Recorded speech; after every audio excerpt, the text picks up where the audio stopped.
Hello guys, अगर आप लोग को मेरी वीडियोस पसंद आए तो मेरे वीडियोस को लाइक कर दीजिए, शेयर कर दीजिए, मेरे चैनल को सब्सक्राइब कर दीजिए। मार्स सुप्रीम विलेन के पिछले एपिसोड के एंड में हमने देखा था कि वो शिया शंग हमारे यान जाओ जी के ऊपर गुस्सा हो जाते हैं। इसके वजह से एक जोरदार अटैक हमारे यान जाओ जी के ऊपर कर देता है। ये देखने के बाद यान जाओ जी बोलने लगता है कि पहले मैंने जो बात एलर के साथ बोला था वो सारे बातों के ऊपर मुझे भी पहला उतना ज्यादा भरोसा नहीं था, पर अब तेरे रिएक्शन को देखने के बाद मुझे पूरी तरह से भरोसा हो गया। और क्या तुझे वो फेंसिंग के साथ ये सब करते हुए बिल्कुल शर्म नहीं आते क्या? तुम बेशर्म क्या ये बोल के उसका अटैक को अपने अटैक को यूज करके पूरी तरह से खत्म कर देते हैं। ये देखने के बाद शिया शंग एक जोरदार अटैक तैयार करते हुए बोला होता है कि अबे सारे तू कितना ज्यादा भोंकना चाहता हो उतना ज्यादा भोंक लो, क्योंकि आज ही तुम्हारा आखिरी दिन है। और इसका ये अटैक का पावर हमारे एलर किंग को भी महसूस हो जाता है। इसके वजह से ये बोलने लगता है कि क्या ये सच में ये बंदा मेरे डिसेबल को पूरी तरह से जान से मारना चाहता है क्या? क्योंकि मैं महसूस कर सकता हूँ वो शिया शंग अपने आउटर मास्टर स्टेज के सारे पावर को उस अटैक के अंदर डाल रहा है, और इस पावर का बानक हमारे ये को भी लग जाती है। इसके वजह से वो सामने की तरफ जाते हुए बोला होता है कि ये तो आउटर मास्टर स्टेज का बंदा है, तो इसीलिए मुझे वहां पर जाना ही पड़ेगा। और ये देखने के बाद उसे रोकते हुए फिंगशिंग बोलने लगती है कि तुम्हें यान जाओ जी के बारे में चिंता करने की कोई भी जरूरत नहीं, क्योंकि वो भी किसी से कम नहीं है और वो शिया शंग से बिल्कुल ही कम नहीं है। और तभी हम यान जाओ जी की तरफ देखते हैं, वो भी अपना आउटर मास्टर स्टेज का पावर बाहर रिलीज कर रहा होता है। इसके साथ साथ अपना पिछली जिंदगी के टेक्निक यूज करके स्पिरिट टर्टल को और उसके साथ स्पिरिट स्नेक को दोनों को बाहर बुला लेते हैं। और वो दोनों बाहर आने के बाद हमारे यान जाओ जी ऑर्डर देने लगता है कि great spirit snake, great spirit turtle, तुम दोनों जाकर उस सामने वाले बंदे को पूरी तरह से बैंड बजा कर रख दो। इसे देखने के बाद शिया शंग को पूरी तरह फट जाती है। इसके वजह से वो डर के मारे अपना अटैक को हमारे यान जाओ जी के ऊपर कर देता है। इसे देखने के बाद ये दोनों स्पिरिट बीस्ट ही उस बंदे के ऊपर उन दोनों का अटैक कर देते हैं, और वो दोनों अटैक्स टकराने की वजह से वहां पर एक बड़ा सा ब्लास्ट हो जाता है। और ब्लास्ट खत्म होने के बाद तब हम देखते हैं शिया शंग का बैंड काफी तक बढ़ चुका होता है। इसे देखने के बाद भी हमारे यान जाओ जी बिल्कुल भी नहीं रुकता, बल्कि अपना सीक्रेट टेक्निक को यूज करके ह्यूमन जैसे दिखने वाले स्पिरिट को बाहर बुला लेते हैं। और बुलाने के बाद ऑर्डर देने लगता है कि अपना पूरा पावर यूज करके उस बंदे के ऊपर अटैक कर दो। ये सुनने के तुरंत बाद वो स्पिरिट भी ऐसा ही करने लगता है, और वो अटैक इतना ज्यादा खतरनाक होती है कि इसके वजह से वो दोनों एल्डर्स भी पूरी तरह हिल जाते हैं, और वो अटैक सीधा जाकर उस शिया शंग को लग जाते हैं। इसके वजह से उसको पहले से काफी हद तक बैंड बज जाते हैं और वो खड़ा भी नहीं हो पा रहा होता है। उतने में हमारे यान जाओ जी उस बंदे के सामने आकर पहुंच जाता है, और उसे देखने के बाद उस बंदे चिल्ला के बोलने लगता है कि ऐसा ऐसा कैसे पॉसिबल होता है? जब हम पिछले बार मिले थे तब तुम सिर्फ आउटर स्टेज के पहले लेवल पर थे, पर मैं लिख के बोल सकता हूँ कोई भी आउटर मास्टर स्टेज के पहले लेवल बंदे की ताकत इतना ज्यादा बिल्कुल ही नहीं होगा। तो मुझे सच सच बताओ तुम्हारा असली स्टेज क्या है और असली लेवल क्या है? ये सुने बाद हमारे यान जाओ जी बोलने लगता है, हाँ जब हम दोनों पिछले बार मिले थे तब मैं आउटर मास्टर स्टेज के पहले लेवल पर था, अब मैं आउटर मास्टर स्टेज के मिडिल लेवल के ऊपर यानी 4th या 5th या 6th लेवल के ऊपर पहुंच चुका हूं। और मैं एग्जैक्टली किस लेवल पर हूं उसके बारे में बिल्कुल ही बताने नहीं वाला, वो भी किसी को भी। और ये सुने बाद शिया शंग को और भी ज्यादा फट जाती है। इसके वजह से चिल्ला के बोले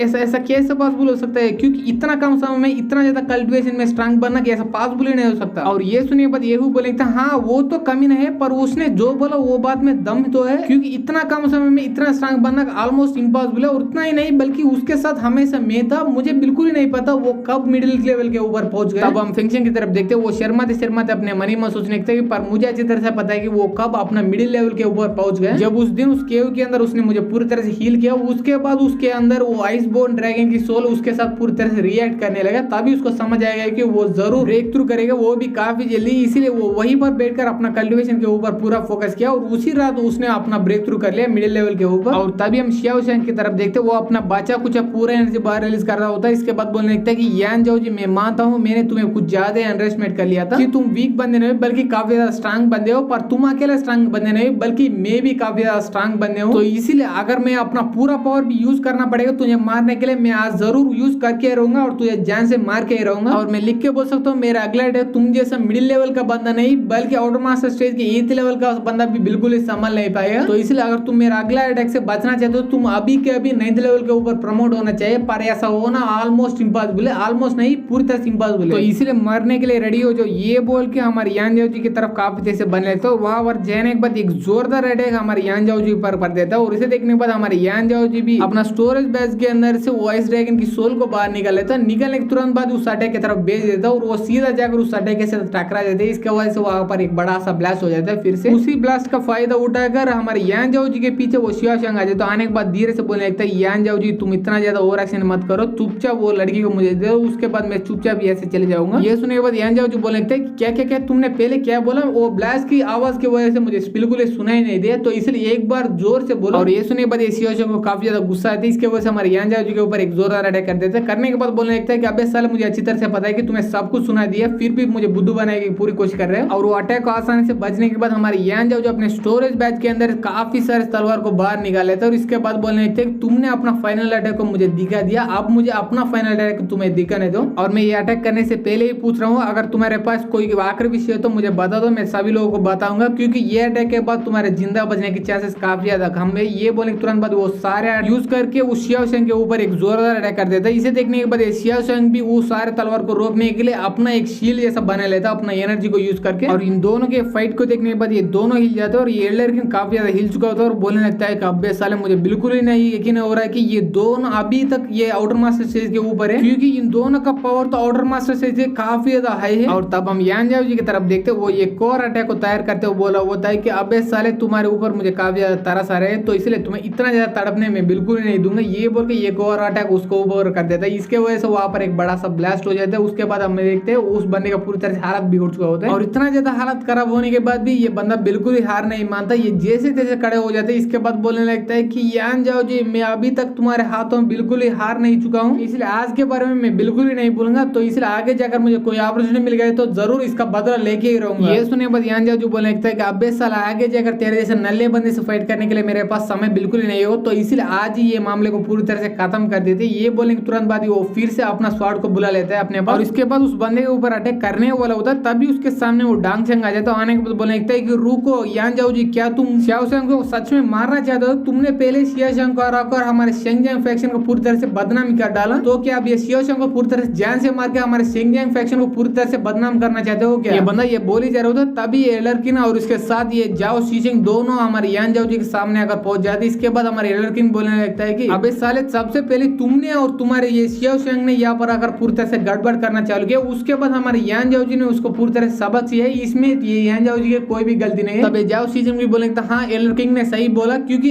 तुमने यहाँ पर मेरे परमिशन बिना यहाँ पर आकर पूरी तरह से गड़बड़ करना चालू किया, वो भी मेरे डांग टंग डायनेस्टी के अंदर, तो इसलिए ये यान जाओ जी ने उसके साथ एलर किंग ने दोनों तुम्हें रोकने की कोशिश की। इसमें इन दोनों की बिल्कुल भी गलती नहीं और यहाँ पर गलती तुम्हारी है, तो इसलिए मेरा सपोर्ट इन दोनों को भी जाता है। और ये दोनों को देखने के बाद ये डांग शो भी थोड़ा फट जाती है। इसके वजह से बोलने लगता है कि अभी के लिए मैं इस मामले के बारे में भूल जाने के लिए रेडी हूँ, पर एक न एक दिन इस अपमान का बदला जरूर लेके रहूंगा। उस दिन तुम दोनों पूरी तरह तड़पोगे मेरे सामने। ये बोल के ये डांग शेंग वो शियाओ शेंग को लेके वहां से काफी तेज से भाग जाता है। और ये देखने के बाद यान जाओ जो बोलने लगता है कि मैंने सुना था कि वो शेंगजियांग फैक्शन के सातों सन्स काफी ज्यादा स्ट्रांग और बहादुर है, पर ये तो काफी ज्यादा वीक और डरपोक निकला है। क्या इसका मतलब वो शेंगजियांग फैक्शन के 7 सन के बारे में पूरी तरह से अफवाह फैलाई गई है क्या वो सारे लोगों को? सुनने के बाद किंग बोलने लगता है कि हाँ ये बात तो सच है कि वो सारे लोग पूरी तरह से डरपोक है, पर वो लोग इतना भी वीक नहीं है, पर वो लोग काफी ज्यादा बेशर्म तो जरूर है। ऐसे ही बात करते करते ये तीनों हवा में से फाइनल नीचे आ जाता है। नीचे आने के बाद एलर किंग यान जाओ जी से पूछने लगता है यान जाओ जी, तुमने पहले ही बोल दिया था कि तुम्हारा कल्टीवेशन काफी जल्दी काफी फास्टली इंप्रूव है। अगर ये बात सच है कि तुम अपना कल्टीवेशन को इंप्रूव करने के लिए किस तरह का टेक्निक को यूज किया उसके बारे में मुझे थोड़ा बताओ। और ये बोलने के तुरंत बाद हमारे ये एपिसोड ये पर खत्म हो जाती है। तो इसलिए अगर आप लोगों को ये एपिसोड पसंद आए, इस एपिसोड को लाइक कर दिए, शेयर कर दिए, मेरे चैनल को सब्सक्राइब कर दिए and thanks for watching guys.